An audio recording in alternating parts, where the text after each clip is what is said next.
They are the Sonic Team of the Week. We head with a small group of Seahawks. Mark Haggard, take it away.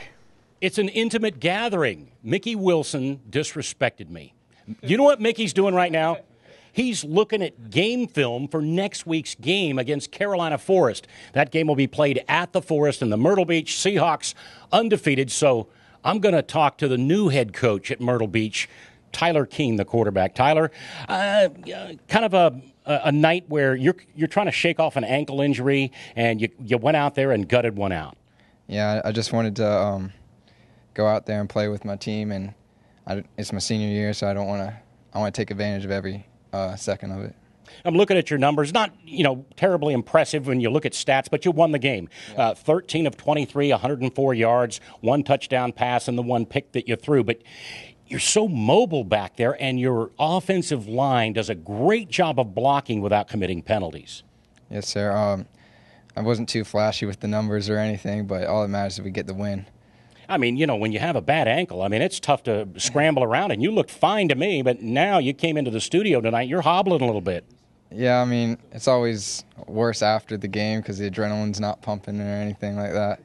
But, I had the players around me that made great plays that made me look better. And, you were trending on Twitter this week. Everyone, is Tyler Keene going to play? Is he going to play? Is it going to be C.J. Cooper? How are the Seahawks going to fare? Yeah, I just gutted it out in the end. I got the okay from the doctor yesterday, actually. And you're not going to give Mr. Barry any credit, your trainer? Oh, yeah, definitely. Mr. Barry made me through rehab, even throughout the weekend and all that. I told him I'd give him a shout-out. Who's the game ball going to? Kicker Max Huggins. Yeah. When's the last time we had a kicker get the HTC game ball? Max Huggins. And Max, 48 yards. Yes, sir. I didn't hit it the best, so, I just had to follow through, and it ended up going through. You also had a 37-yarder. You had 6 kicks out of the end zone, non-returnable. Yes, sir. My kickoffs a few weeks before I hadn't been where they were, and then today I went out there a little early and worked with my kicking coach, John Cahill, who's a tremendous help, and we worked on my kickoff steps, and then tonight at the game I was back. And then let's not forget about your punting. I think you had a long of 55 tonight. You averaged 45 yards a kick. I got that from Coach K. I got all the stats right here.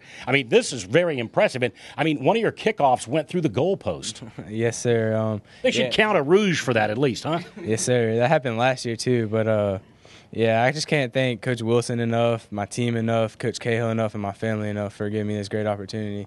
We could have given this game ball to anyone because you had so many great players tonight. You deserve it, young man. You deserve this game ball. But I want to talk to another guy, the Grand Strand's Honey Badger, the guy who ripped it out of the South Florence running back's hands and scored a big clinching touchdown in the second half. Yeah, we just practice ball security and causing turnovers every day in practice, and that's Coach Owens' biggest thing. Just get turnovers and get the offense back the ball, and that's what I just tried to do on that one. Now, you got hurt. O.T. Thomas, by the way. He's the Honey Badger, but O.T. Thomas. I won't tell him your name. O.T., you had a lot of big tackles for losses. You had a sack tonight. A lot of things. This whole defense. I know C.J. Cooper even playing a little digging up tonight, and Mr. Raynard Pointer. We hardly ever talk about Mr. Pointer. Talk to me about this defense a little bit. Name some names. The defense is pretty good. We have, like you said, Raynard Pointer, Trell Harrell, Sean Michael Orcutt, Markel Grissett, we call them Fats. We have Cordell Brown, Big Dale. That was just a bunch of guys. We just come together as a team. We just play really well. I love those guys. You're probably one of the big talkers on the team, but you back it up with great play. One last thing for you before I get into next week's stuff. Can you tell me what the Crampanis play is? When they put Crampanis' picture up and they show it to Tyler, because Tyler's not telling me. What is the Crampanis play? It's where we go 5 wide and go 226, check purple. Ooh, that sounds like might get a little success. Now Mickey has got to change that play for next week. Myrtle Beach Seahawks in the WPDE End Zone Studios. And before we go, got to remind you, don't text and drive. This is to remind you from our Chevy dealers. You take a look down at your thumb. Wear one of these little thumb rings. Pick one up at your local Chevy dealers. And don't forget, we have Zoni in the background, too. All right, Zoni. Myrtle Beach Seahawks will be facing Carolina Forest next week in Carolina Forest. And, wait, you got a big game coming up against the Conway Tigers. Any thoughts about that? That's in 2 weeks. Yeah, last year, it hurt when we lost. And, this year we're coming for redemption. Yeah. Sean Michael Orcutt, you don't have the victory bell. It is not in your possession. What do you say? It's time to come back to the beach. All right. Let's hear it for the Myrtle Beach Seahawks in the WPDE End Zone Studios, minus the head coach, Mickey Wilson, who is studying game film as we speak. Rich?